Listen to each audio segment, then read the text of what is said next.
donc et tu seras à la table. mais alhamdulilah yàlla na yàlla mottali. amiin waaw te barkeel. Fatima ñu ngi nuyu bu baax sunu waaja Abdou Nguer man mii maa ko namm nag ah maag moom doon ñëwoon mayante dara te ñoo bokkoon ñaari jours waaw ñaari jours yëpp ñoo ko bokkoon en fait. donc vraiment il nous manque quoi mais nag Omar li nga wax man ça ne me surprend pas Abdou Nguer le fait que ñu yóbbu ko instruction rek moo lay wan ni su dugalee liberté provisoire dañuy bañ parce que aussi rien ne justifie ñu yóbbu ko instruction mënoon nañ ko juger waaw. aussi quoi accorde sa liberté non je veux dire venant du procureur je veux dire quoi. waaw bon venant du procureur parce que mënoon nañ ko def flagrant délit sax dem àtte ko. parce qu'il avait requis quand même dans la semaine le mandat de dépôt depuis le début. c'est ça donc ñu ngi ñaanaat clémence comme ni nga ko waxee parce que aussi wax dëgg yàlla ñun duñu ay juge mais gisuñu lu Abdou Nguer def loo xam ne mérité na prison d'autant plus que il y a des insulteurs. Avec vidéo qui sont toujours dans la nature. Ouais. Est-ce que le procureur s'est autosaisi waxoon naa fii keroog Fatima. mais autosaisine bi moom am na kii président loolu moom c'est clair quoi. waaw am na. xam nga je me rappelle. Autosaisine sans effet la quoi. non autosaisine am na il a saisi la cybercriminalité waaw cybercriminalité. mais c'est sans effet. Ah, sans effet bien sûr parce que est-ce que am na bon c'est sans effet. Ouais, parce que et aussi les gens tu vois que les gens sont en train de mettre un peu la pression. Oui. On sort. Oui diw mooy bàyyi faalu diw bon. Voilà. Attends. Mais nag warul demee noonu. deux poids deux mesures dans ce pays moo fi war a jeex. boo xam ne finalité bi lii ñuy dund nii amagu fi à chaque fois que le procureur s'est autosaisi ki tax mu autosaisir mais sur le champ day dem wuy ji wala mu répondre mais pour la première fois ñu naan autosaisine am na. ba léegi amul finalité ñu naan ñu ngi koy seet ba léegi gisuñu ko ci Sénégal gu ndaw gi nga xam ne gars yi sax yolleeku nañ bëgg a tukki ñu ne leen dellu leen mënu leen a génn donc ça pose problème c'est-à-dire aussi dëkk bi tamit yoon daal xàmmeewul ma Samba ak ma Demba waaw bu dee nit dafa def moins que ça nga teg ko li nga ko teg mu nekk prison ku def lu ne léng tamit da nga ko koy teg loolu mooy dëgg loolu mooy justice donc ñu ngi xaar parce que loolu aussi li naa ko wax tey suba dëgg la lii bu ñu ko bàyyee mu dem jurisprudence lay nekk après mais ku saaga kenn mënul toll dara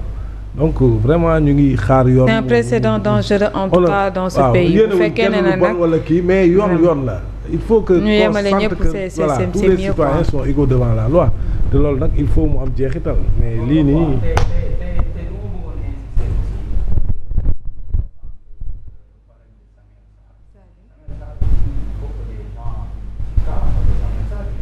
Très bien désolé pour ton au micro. problème mais yaa ngi woon fu am solo ci kaw Samuel Sarr bi. oui Samuel Sarr dafa doon nit koo xamante ni si non seulement. avant la prison il avait une santé fragile. il avait une santé fragile naturellement doon nit koo xamante ni si loolu ñuy wax les privilèges yi nga xam ne dañ koy may ñi mës a liggéeyal seen réew ci kaw les hauts fonctionnaires maanaam les ministres moom c'est un ancien ministre benn. ci régime président Abdoulaye Wade après mu dellu dans le privé nekk di ci liggéey. ba am centrale bu mu tabax ndax moom loolu la xam avant 2000 muy ñëw Sénégal di soutenir Abdoulaye Wade 2001 loolu la doon liggéey en Gambie ak ci zone yu bëree bëri parce que loolu moom la xam bi ñu koy woo di ko arrêté fekk na Mauritanie un pays voisin ñu ngi koy proposer la même chose que centrale bi mu def fii Mozambique ñu ngi koy proposer la même chose pour mu def fa même chose parce que loolu la xam alors ñu ni affaire abus de biens sociaux ñu ko ci topp il a fait presque 6 mois là-bas am santé fragile depuis lors ñu def contre-expertise d'audit ñu décharger ko ñëpp dégg ko ñu maintenir ko fa ñu dugal remise en liberté ñu bàyyi ko fa le premier projet bi di nar a foiré le premier ministre est parti à l'Assemblée nationale mu ni moo laaj projet bi ci loxoom donc nit ñi dañuy supposer que ni ndaxam loolu maintenant c'est devenu privé vu que laaj nga loolu noonu kon nag kooku tey war nañu mun a taxaw ci taxawaayam ngir mu am remise de liberté ne serait-ce que bu ñu ko libéré wul ci conditions yooyu ñu libéré ko avec les bracelets électroniques que mu mën a toppatoo santeem ni mu ci waree parce que on a tendance à voir ay kilifa ñu leen di téye ba seen maladie yokk ba toll foo xam ni dootuñu leen mën a faj on a vu l'affaire Cheikh Béthio d'ailleurs démb le anniversaire u décès le 7 mai ma ci ndokkale cantaakoon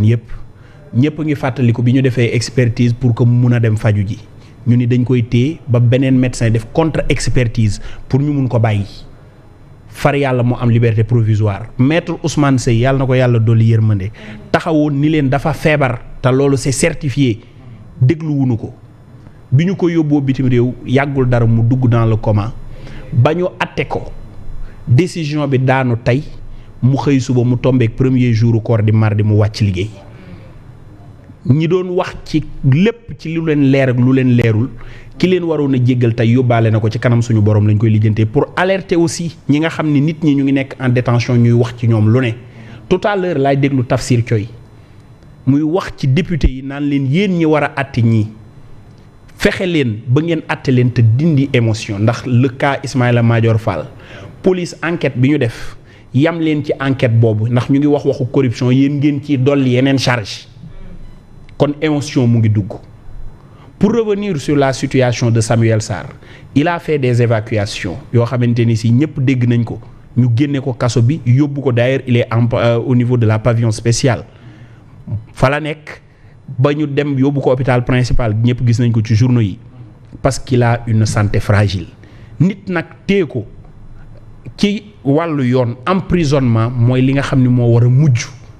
jàpp nit di wër dëgg du loo xamante ni moom la ñu soxla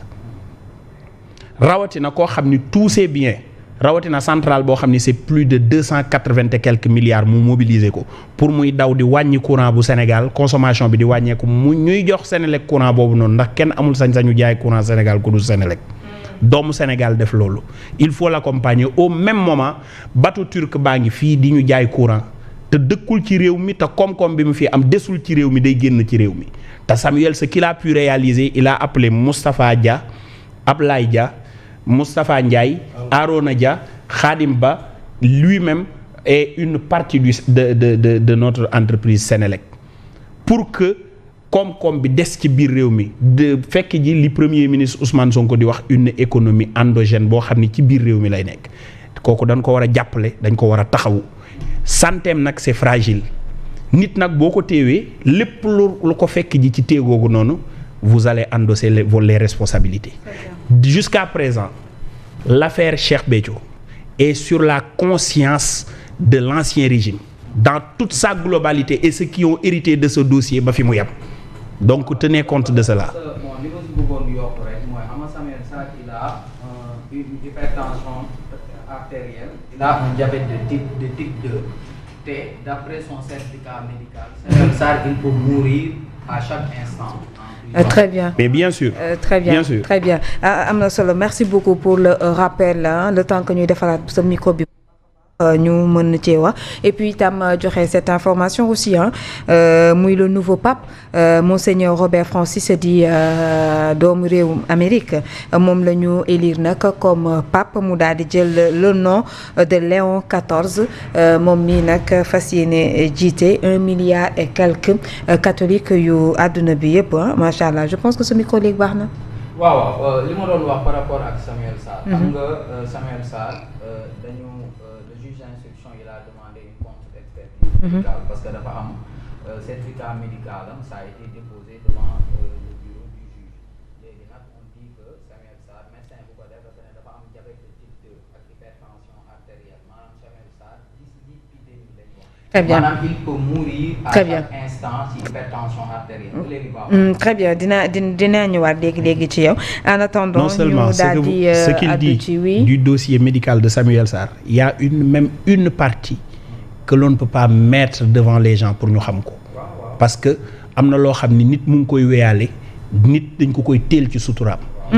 Il est malade et il est malade et xam nañu ni il est malade. C'est-à-dire man ce que je comprends c'est vrai nit mën na def dara sax ñu jàpp ko. Mais quand sa santé ne lui permet pas de subir une détention pareille. Voilà, de vivre en prison. Mais je pense que humainement quand même les gens mais war nañ ko mën a bàyyi takkal ko brassard. D'autant plus que il n'est pas jugé définitivement. Il n'est pas jugé, il n'est pas encore coupable. Il est présumé innocent jusqu'à preuve du contraire. donc s'il y a un problème de santé pour man waruñu ci sax hésiter si c'est certifié par des médecins yoo xam ne ñoom ñoo ko certifié war nañ ko mën a bàyyi nag mu dem këram ñu koy toppatoo mais le temps que instruction bi dem bu ñu ko waree juger mais mu ñëw ñu juger ko bu dee moo def ñu jàppaat ko fekk sax xëy na faju na ba xaw a tane bu dee deful tamit ñu bàyyi ko mais quand même mënoo bàyyi nit ku feebar ñuy wax yooyu yëpp ñu bëgg ko bàyyi ci prison bi demain comme dit Saliou Joseph aussi lu ci am aussi voilà ñi ko téye ñooy am la responsabilité et lii waxuñu ko tey parce que quand Ousmane Sonko était en prison et était malade aussi les gens ont eu la même position donc ça mais rawatina nag nit ki sax mais il n'est pas condamné Fatima mais quand on n'est pas condamné on est présumé innocent waaw su fekkee ni nag danoo am feebar mais c'est que certains en tout cas il est toujours au pavillon spécial il est hospitalisé dans le pavillon spécial di suivre ay traitement parfois ñu ni la évacuer nañ ko yóbbu nañ ko hôpital militaire bu Ouakam parfois nga dégg ñu ni la yóbbu nañ ko hôpital principal gis nañu ni Samuel Sarr est hospitalisé d'ailleurs nekkul ci fi nga xam ni fa la ñu miin ñin ña di fa nekk ñu ngi ko jëlee foofu noonu yóbbu ko fi nga xamante ni si mooy dans le pavillon spécial où on amène ceux qui sont en détention mais qui ont une santé fragile rawatina nag bosam c'est très avancé et on appelle les autorités ñu taxaw ci loolu. merci beaucoup ñu bàyyiwaat ci xel bu baax a baax ñu daal di àddu itam ci ni nga xamante ne moom moo jëm ci wàllu woowu noonu.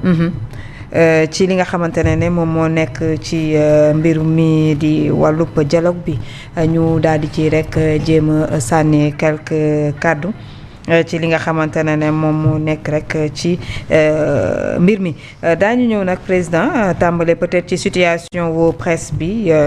ci noonu nag démb ki nga xamante ne moo di le président de la République engagé na li nga xamante ne moom moo di ay waxtaan lu bëgg ci presse bi ñenn ñi itam rafetlu nañ ko tey xaarandi ni mu gën a gaawee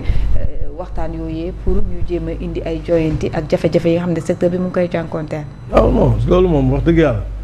dañ ci encourager président di ko ci féliciter waaw ndax dëkk bi moom il faut ñu koy waxtaanee rawatina nag presse bi ak le nouveau pouvoir là parce que aussi wax dëgg yàlla. situation bu tendue la ñuy vivre bu ñu demee ba bëgg a tëj 380 organes de presse dans un Sénégal où le boulot est rare quand même ça pose problème te il était temps que le président en parle quand même pour que aussi ministre bi mën a ubbi ay buntam aussi mën a dalal nit ñi tamit parce que moom moo yor secteur bi mais moom dafa mel ni il est trop fermé je pense que nit ñi reproché nañ ko patron de presse yi reproché nañ ko ñëpp reproché nañ ko mais mu téye fi mu téye rek mel ni ku dul dégg mais xanaa nag patron am nag bu waxee patron am mooy président de la République bu waxee au cours d'un conseil des ministres ne dafa bëgg ñu ubbi ay waxtaan